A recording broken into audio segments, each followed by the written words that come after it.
മനുഷ്യൻ ഒരു ദിവസം കൊണ്ട് പിറന്ന നേതാവല്ല. ജോസഫ് വിജയ് എന്നും நான் சட்டப்படி அமைக்கப்பட்ட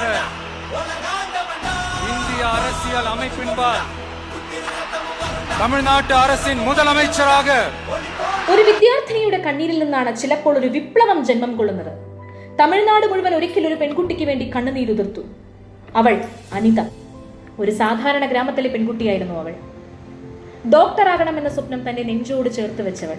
நான் 10th 12th நிறைய மார்க் எடுத்தேன். எங்கள் அப்பா திருச்சியில் மூட்டை தூக்கி தான் எங்களை படிக்க வச்சாரு. ரொம்ப கஷ்டப்படுற ஃபேமிலி தான். எனக்கு MBBS படிக்கணும்னு கனவு. ஆனால் இந்த நீட் எக்ஸாம்னு ஒன்று வந்ததுனால என்னால் படிக்க முடியல. அதில் படித்து സെലക്ട് ആവും.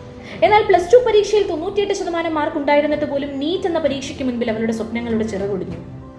നഗരങ്ങളിലെ കോച്ചിംഗ് സംസ്കാരം, സാമ്പത്തികമായി ഉയർന്നവർ, അതുപോലെ ഇംഗ്ലീഷ് മേൽക്കോയ്മയുള്ളവർ, ഇവർക്ക് മാത്രം വശപ്പെട്ടു നിന്ന സിസ്റ്റത്തിന് മുന്നിൽ ഒരുപക്ഷെ അവൾ ഭയന്നു പോയിരിക്കാം. പകച്ചുപോയ അവൾ ആത്മഹത്യ ചെയ്തു. അന്ന് തമിഴ്നാടിന് നഷ്ടപ്പെട്ടത് ആ ഒരു പെൺകുട്ടിയെ മാത്രമായിരുന്നില്ല, മറിച്ച് സാധാരണക്കാരുടെ ശബ്ദം കൂടിയായിരുന്നു. സാധാരണക്കാരുടെ ശബ്ദം കേൾക്കുവാൻ ആരെങ്കിലും ഒക്കെ ഉണ്ടാകും എന്നുള്ള വിശ്വാസം കൂടിയായിരുന്നു. ഈ സംഭവത്തോടുകൂടി ആ ദിവസം ഒരു നേതാവ് അവിടെ ജന്മം കൊണ്ടു. മറ്റാരുമല്ല, ഇളയ ദളപതി എന്ന വിജയ്. ഇന്ന് രാഷ്ട്രീയ വേദിയിൽ നിൽക്കുന്ന ഈ മനുഷ്യൻ ഒരു ദിവസം കൊണ്ട് പിറന്ന നേതാവല്ല. ഇന്ന് അദ്ദേഹം നേടിയിട്ടുള്ള വിജയം, ഈ രാഷ്ട്രീയ വിജയം കേവലം 2 വർഷത്തെ പ്രയത്നവുമല്ല, മറിച്ച് പതിറ്റാണ്ടുകളായുള്ള പരിശ്രമമാണ്. என்னோட